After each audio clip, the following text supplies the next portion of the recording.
Hi, everyone, and welcome back to The X, a podcast about how experience shapes everything from products to services to entire businesses. I'm your host, Brian McLean, and I'm here with Demetrius Madrigal.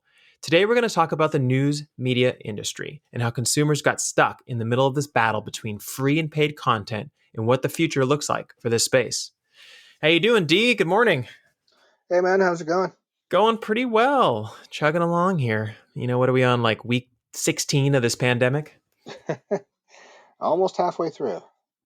Yeah, I feel like this is a really important topic that you propose because the election's coming up, and man, all I hear about is this stuff accurate? Is it correct? Like, what's in the news? Where should I get my data from? Right? And there's so many sources to choose from these days. Yeah, there are, and I think that it's kind of created an issue. Obviously, I mean, everybody knows there's something wrong with the news media, and everybody can kind of point to certain things that they're noticing. We, I think, notice certain things, especially on kind of the product level, that is really kind of creating an issue, and also just at the market level. Yeah. I heard something the other day on a podcast. I don't remember exactly which one, but they made a really, really good point. They said if you take people that are kind of more on the left side and then you take people that are more on the right side and you kind of roll it back to, I think it was like the 60s or 70s when Walter Cronkite and those others were delivering the news and we only had about three, maybe four television stations, that both sides, both parties had to consume their news from the same three or four sources, right? So in a way, it kind of created like a little bit of a leveling out, where like every night at 6 o'clock or 11 o'clock, I think it was done twice a night, right? Hmm. You would sit down and you would watch the news, right? And for the most part, no matter how you related, whether it be more liberal or more conservative, you were still getting your news from the same couple sources. So it kind of level set everybody a little bit. And now when you look at it, it's like, oh dear God, right? Like there's probably 100 different, news channel, quote unquote, channels or sources that are just like pushing content at us 24/7, and it's very confusing. It's very stressful. It's hard to tell like what is accurate and what's not. And then you have content that is free versus paid. And should I trust the paid stuff more than the free stuff? And, I think consumers are very confused and I think they're extremely overwhelmed. Do you agree? Well, I think so. I mean, what I think you're pointing out is a with the introduction of so much more competition than we saw in the 60s and 70s, is we've moved from a few news sources really kind of providing the news to everybody to many more news sources actually going after specific market segments. So by taking more of a long tail approach and saying like I'm not trying to get everybody because I can't because there's too much competition. I'm going to try to zero in on these specific users and provide them news that's going to be very appealing to them. Because at the Yeah. end of the day, news for most people, unless you're involved in public policy or major investments or something like that, for most people, news is a form of entertainment because you can't directly act on what you see in the news. So they're in a position where they have to get people's attention. They have to attract people. They have to find some way to ultimately entertain them as they're trying to inform them. And because there's so much competition, it creates a market segmentation, and then it creates an imbalance in what information is being presented to people. Yeah. So, like for me personally, like I'm looking for objective data, right? Like I want to know these are the facts and this is kind of what happened, but I don't really see a lot of that. I feel like I have to dig through a lot of the news articles and different audio pieces that I listen to in order to find those little tidbits that back in the day I feel like were like the most important part, right? That Yeah. was what you led with. Now you lead with entertainment and then kind of like at the very end drop in, oh, okay, by the way, here's the facts about the pandemic or the facts about, the election or whatever it is. And I also realized too that there's a lot of ways in which you consume it now and not always from a source that maybe you would necessarily have trusted in the past. For example, you might be getting a lot of content from these random websites that get put up on social media, but you also might be just, kind of passively consuming opinions and ideas and stuff from all the podcasts you're listening to. So as a consumer, though, where does that put us, right? From a product standpoint, it kind of puts us in a position where we have to do all the research on our side, right? To figure out what is real and what is not, what we believe and what we don't believe. And I don't know that that was the case, 20 or 30 years ago. I felt like people delivered information and then people kind of consumed it and said, like, okay, well, I'm assuming since it's coming from the news that these are the facts about what happened and I can kind of believe this. But Yeah. now there's a lot of this stuff where people are like, oh, I don't believe it. So how do we like fix this basically?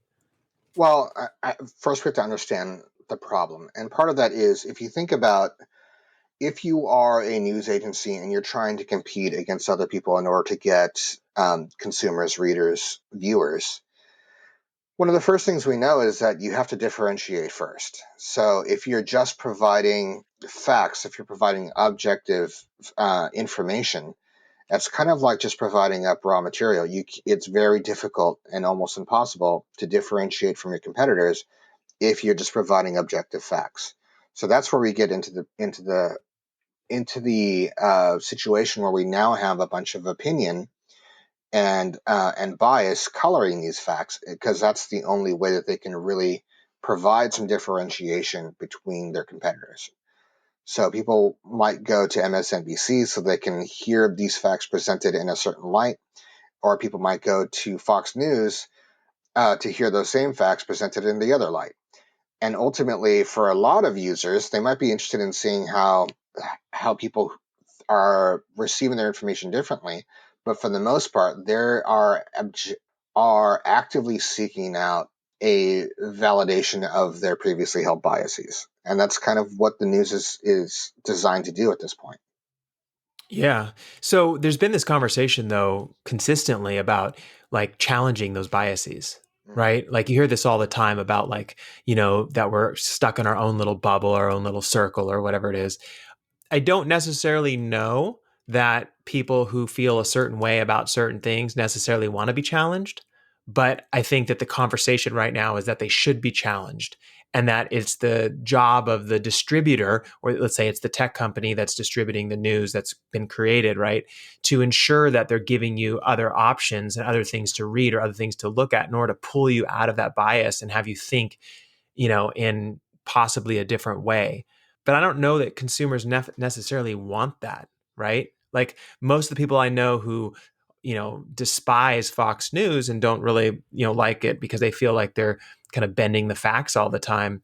If I presented articles to them from Fox News and I said, oh, by the way, you should look at this in addition to the stuff that you're getting from other sources like MSNBC or CNN, they might say, no, thanks, not even interested. I don't even want to look at that stuff, right? Mm-hmm.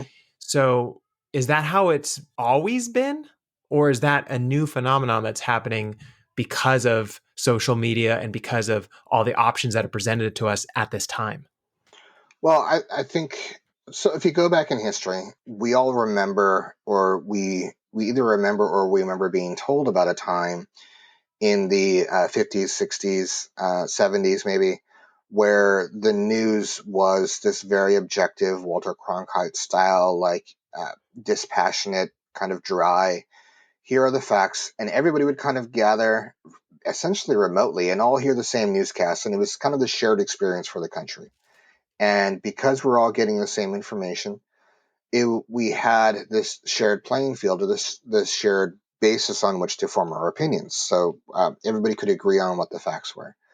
If you go further back to before World War II and you start looking at what was going on in New York City, for example, with William Randolph Hearst and Joseph Pulitzer, they were competing with each other for readership for their newspapers, and they did all kinds of things in order to become very sensationalized in order to compete with each other.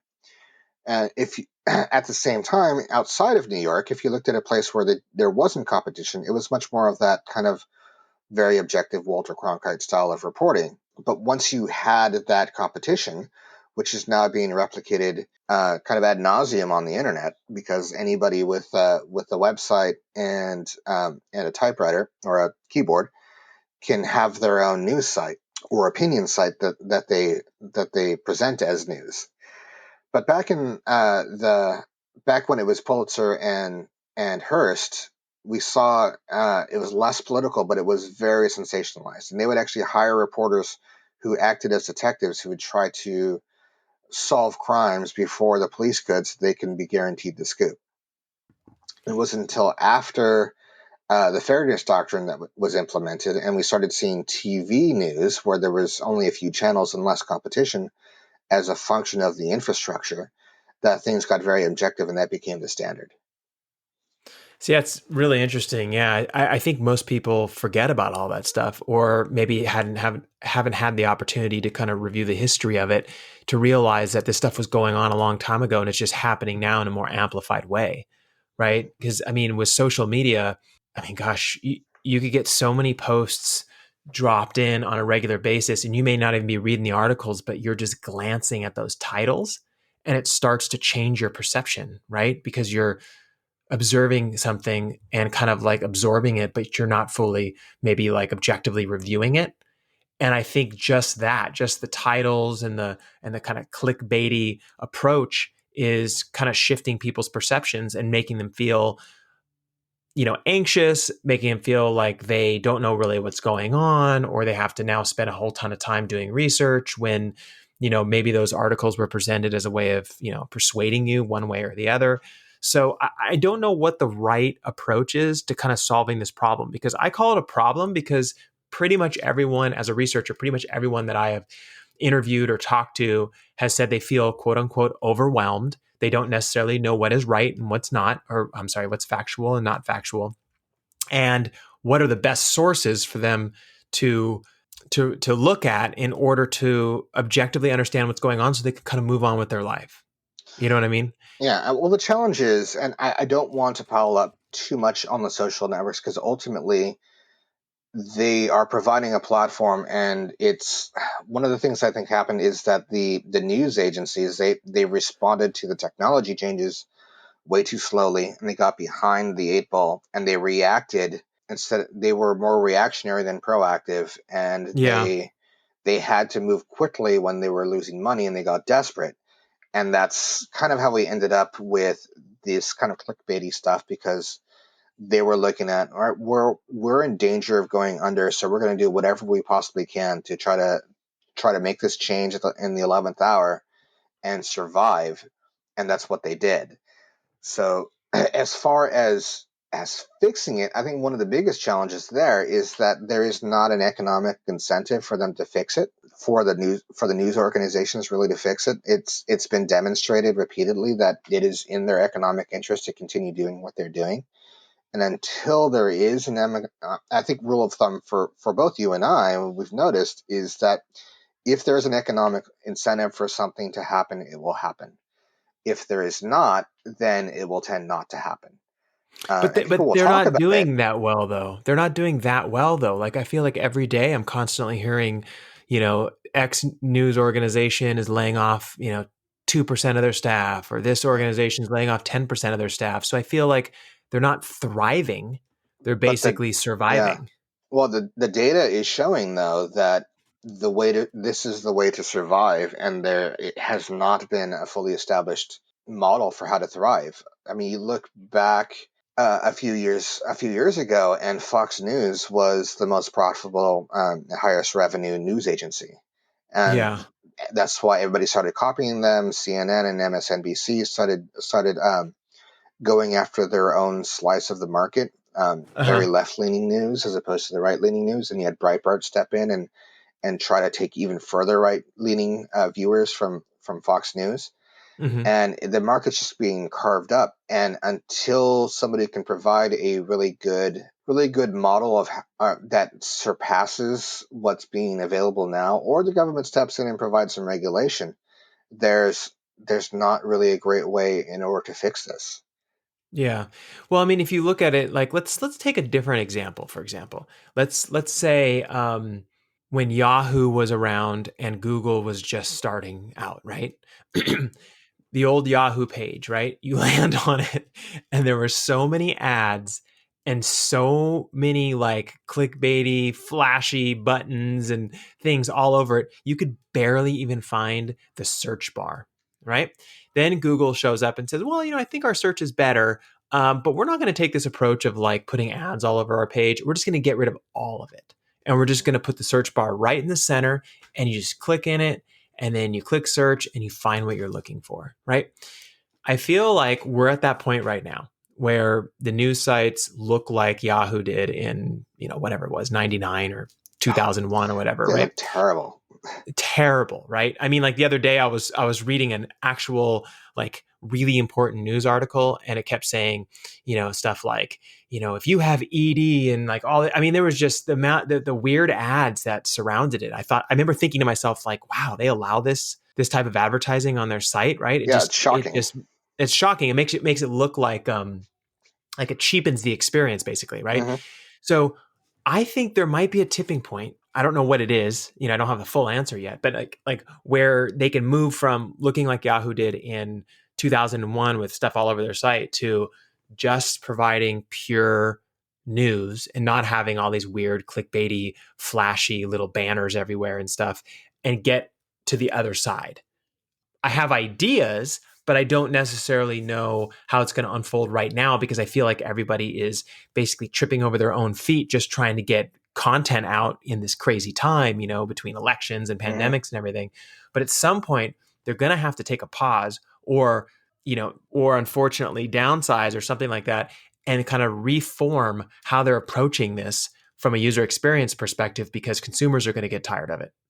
I Yeah, I think they're agree. already tired of it, and then I think they're going to get even more tired of it after this. Yeah, I think users are very tired of this, and it's one thing where I think we are going to see change because anytime you go to, it could be a very respected newspaper that's been around for 100 years, and you go to the website and there's multiple pop-ups and there's a video playing that you didn't want to play, and there might be a second video competing with the first video, and you've got to get through an ad before you can even pause it, and then there's advertisements for things that you would that just feel very cheap and garbage, like snake oil, things like that. And I think the users are very fed up with it. They want to avoid it. They hate it. It's one of the reasons why ad blockers are so popular, that they now have to say you have to whitelist us in order to even read our news article or Yeah, read our content. yeah. And there's plenty of times for me, because I use an ad blocker because I'm tired of it, where I'll go to a website because I see something that looks interesting, and it'll say, "Oh, you have to whitelist us." And I think to myself that I'm not whitelisting this organization. It's not important enough to me. I don't trust them, or I don't like their content enough to do that. And I'm just like, I guess I'm just not going to read this article. I have done So that so many times. yeah, Like I actually skipped reading an article and then did a search for the topic to try to find another place to go because they said the same exact thing. Like, oh, we noticed you have an ad blocker on, but there's like so much garbage popping up that I just couldn't handle it. yeah. And it's to the point where it's probably more beneficial for them to try to improve their perception with the user, with the reader, and let them read that article without getting advertising compensation for it, in order to get that user to maybe whitelist them at some point in the future, than Hmm. it is for them to just turn them away completely. And I I agree. I think that agree. if you are Nike, and Pepsi, or another major brand like Sony, you don't want to have your products and services advertised next to some of these garbage products that are being advertised on their sites. So they're missing out on all of that advertising revenue in order to get small dollars from whoever's willing to pay for it. And I think one of the reasons why this happened, and you can look at it and you can tell, at least based on my experience with web development and working with websites, it feels very much to me like it was thrown together as quickly as possible. They hired some people who can do the work who maybe aren't the best at their jobs, and they just put it together as quickly as possible and threw it online so they could start monetizing it, rather than really thinking through what's the experience going to be like for the user. And it's one of the things that's very clearly different between a web news experience like TechCrunch or Vox or The Atlantic versus one of these other companies who's just hiring who they can and getting things up as quickly as possible without fully crafting the experience. But do you and I feel that way because we're in the kind of heart of Silicon Valley and we're pushed with our clients to perfection on a daily basis, meaning like constantly exploring the best experience, constantly trying to make things better each and every day, like day and night, meaning like we haven't actually like conducted a ton of research like outside of the area to figure out specifically how people feel about like ad presentation in on news sites. So I wonder if outside of this area people are still, you know, as annoyed, I guess, as we are. Well, I see people posting about it all the time. I see it all over social media, people complaining about it. I hear people who aren't in the industry or in the area complaining about it. So I don't think it's just us. I think if we think it's a bad experience, it probably is a bad experience. Yeah. And we spend so much time talking to, interviewing, researching, communicating with people who are outside of the tech industry that it's very clear to me that this is just a huge issue that they're going to need to address, Hmm. because until they do, you mentioned layoffs and things like that. I think they're starting to realize that they're not in a point of survival. They're in a point of slow death. And if they don't make the changes, that's just what's going to happen. And I've seen it personally where they've had kind of an extinction burst where instead of really modeling some of the most successful news websites out there, they've doubled down on just, I'm going to put as many ads in front of you as possible. And I'm almost certain it's not going to work. It's just going to degrade their perception with the users even further and dig themselves deeper into a hole. So some of them will figure it out, I think, and decide, okay, I'm going to model some of these companies that are doing well, and some others will just keep throwing advertising at it until they are out of business. Yeah, I mean, and that's a good point is to kind of bring up the models for a minute here because I had written down all the different models that I can think of that were either tested, tried, presented, or failed. And here's kind of a list that we have. So number one is that you have your traditional subscription model. So you pay per month, and there's no ads on the site, and that's it. You just find people who are interested in your platform, you know, so much that they're willing to pay monthly for it. Then you have your freemium model where it's like, okay, you can read, let's say, 5 articles per month, and then beyond that, you have to pay $5.99 a month, right? So freemium has worked well on a lot of tech products actually in the past. People tend to really like it. They get a little something from it, but you can't get all of it unless you pay for it. Yep. Then you have your ad supported, like 100% ad supported. That's what you and I are talking about the most, which is super frustrating, you know, with ads all over the screen and you're just trying to survive basically with, you know, little bits of income coming from each one of those ads on a regular basis. Then you have your free, 100% free, but they're basically selling all your data. So they want to know a lot about you because they're using your data and selling it to third party. And that's how they're keeping the site going is by basically passing your data on to someone else who needs it for whatever they're building, right? Mm-hmm. And then the last one that people have been talking about, I wanted to definitely bring this up with you because we haven't discussed it yet, was this idea of following what iTunes did early on when it first began and having you pay per article. So you basically sign up for an account, you put in your credit card, but you're not paying monthly. But every time you read an article, it costs you 10 cents or something. Mm-hmm. How do you feel about that one? Well, I think there are issues with all of these. Obviously, there's no perfect approach. I don't think that subscriptions can really save us. And one of the issues I have with subscriptions is that now you're going to have an unequal access to information for people who have more money and people who don't. So it feels kind of classist to me. Like Oh, people who that's a have good more money point. are going to be Yeah. more educated. And that's a bit of a challenge. It also doesn't necessarily solve anything as far as sensationalization or bias, because at the end of the day, you still have to sell that subscription. You have to demonstrate value for your product or service, and the way that they're going to do that is was what has worked, where they're going to go after the long tail and say, "Oh, well, subscribe to us. We're going to provide the news that you want." Hmm. With this clickbaity headline that can get your attention. And even after they sell the subscription, in order to keep people rebuilding on that subscription, you still have to continue attracting their attention when there's so much other content out there competing for their eyeballs. So you have to keep you have to attract their attention away from their Instagram feed or their Twitter feed or their Netflix watch list in order to pay attention to and be entertained by this news story so that they will continue to rebill, because otherwise they'll just cancel their subscription. Hmm. Um, when it comes to the kind of pay per click kind of advertise model, I think that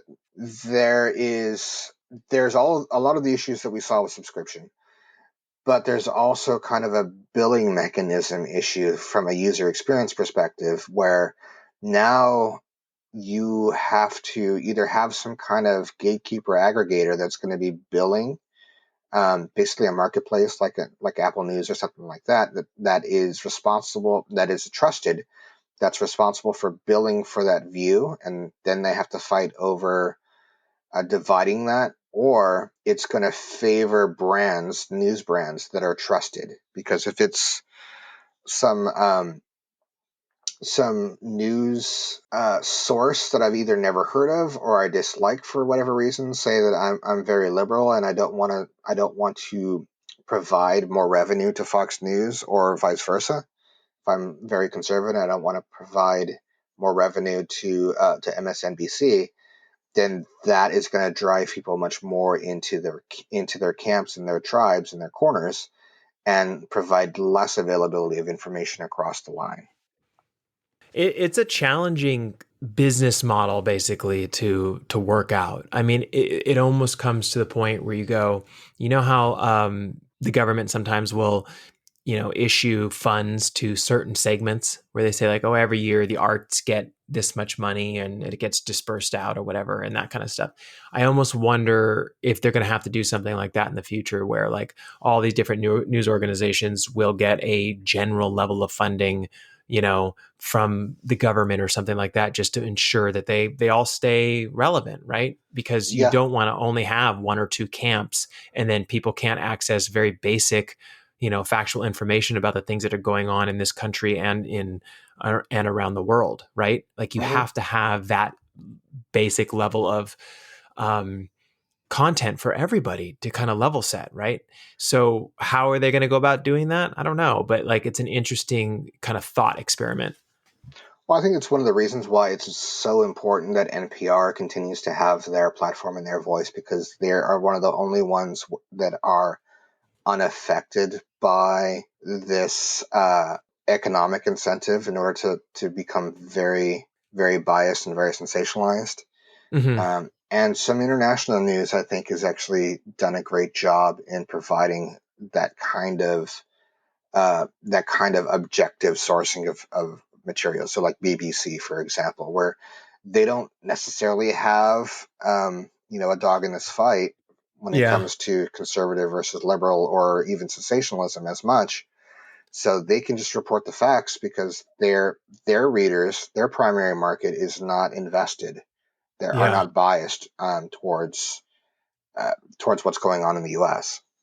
Yeah. So like from a product perspective, who do you think's doing this the best? Like who do you think is servicing their customer at the highest level?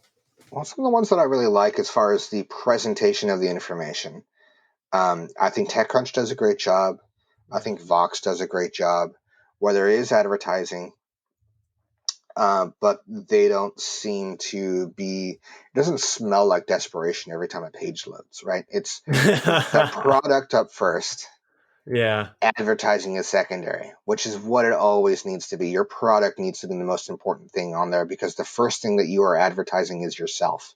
And then secondarily are your sponsors. If you don't do that, then it's like putting on your child's air mask before yourself. You're going to pass out and you're both going to die. Yeah. So that has to be fundamental to the process. Do you think that they understand that yet? I feel like this has been going on a long time, but it really hasn't, right? I mean, these issues of moving from kind of the analog to the digital, it's actually pretty recent. Like when you think about it. Yeah. Well, I think that there are a variety of things at play here. I think that you look at TechCrunch, you look at Vox, and you look at the Atlantic, and the Atlantic, for example, is not based on quick news turnaround. Let's just get something out there.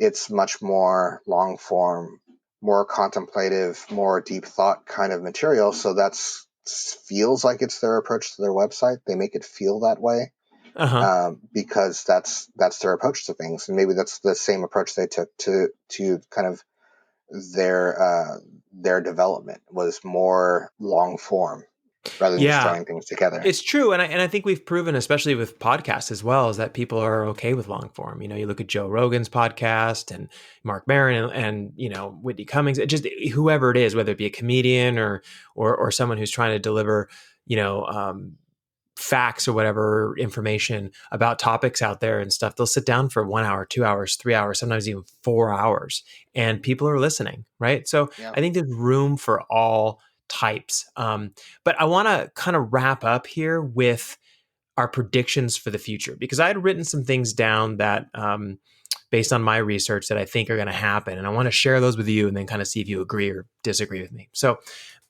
I think what's going to happen down the line because of all these issues is I think big tech, who is basically the aggregator and right now in delivering, like whether it be Google News or Facebook or any of those types of places, I think they're going to have to work together with the government to help consumers clearly understand the difference between a fact and an opinion.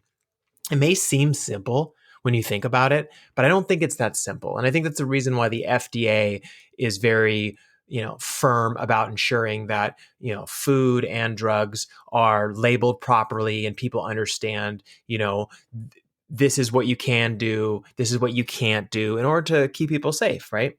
And I think that there is an opportunity for these organizations to have some rules and some regulation that basically says if you're delivering information that's considered the news, then you have to state where very clearly where something is a fact, and that fact has to be supported with three sources or has to tie back to, maybe, I don't know, wherever it came from, originated from, and areas where it's an opinion and you're just kind of saying like, this is what I think based on my experience or just kind of what our organization believes. Okay, that's like the first part I think is going to happen. The second thing is that I think more and more people are going to get their news through social media platforms, Twitter and Facebook and all this kind of stuff. And because of that, I think we need to always present them with multiple sources of the same content. So, for example, if President Trump just signed something into law, right? You can't just drop CNN on there, but you should drop CNN, you should drop Fox, you should drop MSNBC. You should have like a list of them connected so that people can look at that list and choose which one that they want to read first or second or whatever it is. I don't think you should just present the one source. Do you understand? Yeah, absolutely. Yeah, so this is kind of where I think they might make it go, and if it goes in that direction, I think people will get, a better understanding of how others think, and at the same time also have a clear distinction between something that is a fact and something that is an opinion. Well, I think you're onto some things that have a great chance to improve the experience for everybody. I don't think that the social media networks are going to really do this on their own. I think that there is going to be either regulation or at least a threat of regulation to cause them to kind of self-regulate in the same way that the MPAA did when they put out their rating systems, or or the video game industry did with their rating system. It could be labeling news, or it could be labeling as far as the left-right bias or something like that. I think it will have to come from public pressure, and governmental pressure, but because I don't think there's a real economic incentive for them to do it on their own. One thing that would not surprise me, well, it might surprise me a little bit, but also wouldn't completely, is if a bunch of social networks just decide that they don't want to have to deal with the news issue anymore and just kind of remove it. It's like, Interesting. because you look at Instagram, one of the reasons why I like Instagram so much more than like Facebook or Twitter, for example, is because there's not a lot of news on there. It's I true, I there see isn't. very little, and it just becomes a more pleasant experience. And to some extent, I think there might be some. Either, I don't know that Facebook will do. They're too reliant on that advertising and that content source in order to populate the platform. And I think the same thing with Twitter. But I would not at all be surprised if there is a spin-off of Facebook or a competitor that pops up that says, "Hey, remember back in the day when you got together for dinner and you just knew not to discuss politics or religion? Oh That yeah. is this platform. We're all going to come here, and it's going to be a pleasant place. It's not going to be the flame wars you see in the local newspapers comment section, because that's one of just the worst thing you want to see. If you want to see the worst thing, you go to some political figure's Facebook page and read their comment section, and it just feels like we're already at war with ourselves. It's horrific. Yeah. And I know a lot of people are talking about actually in the future of just shutting comments off completely. They said, Hmm. what's the value to it? It doesn't provide any value at all. Well, very little to the user. I mean, it's ultimately it's a way for it drives engagement, so it's useful to the platform and the company behind it. But it is kind of, I think that there is going to be someone who's going to take a look at this. I think it's normal for social networks, and we could talk about this more next week. I think it's normal for social networks to kind of age out the way that MySpace did and Friendster did, Hmm. and for something to eventually take its place. And it feels right now like that is impossible for, to happen to friends to Facebook, because they're so big. Yeah. But I imagine there was a time when people said that about Woolworths or about I don't know, AT and Gemco. T or Gemco or any of these companies that aren't with us anymore, Yeah. or at least not in the same form that they were before. Even looking at Microsoft and how their role has changed relative to the 90s when they were absolutely dominant to now being much less so, with the mobile market taking off. So I don't think that it is insane to see that 5-10 years from now, Facebook is a little bit of a relic, at least the Facebook Yeah, that that would we be currently that know. that's a interesting prediction on your part, or or thought experiment. And I think you mentioned, right, that's what we're going to talk about next week, right? Is we're going to deep dive into social media. Yeah, absolutely. So we're going to take a look at a much deeper dive into social media and its role in the news. And there are some specific use case examples here, specific aspects of the experience that kind of tee people up for not being the best consumers of the news that they receive through social media. Yeah. Okay. All right. Well, then I guess that's what we're going to talk about next week. I'm excited to deep dive into it.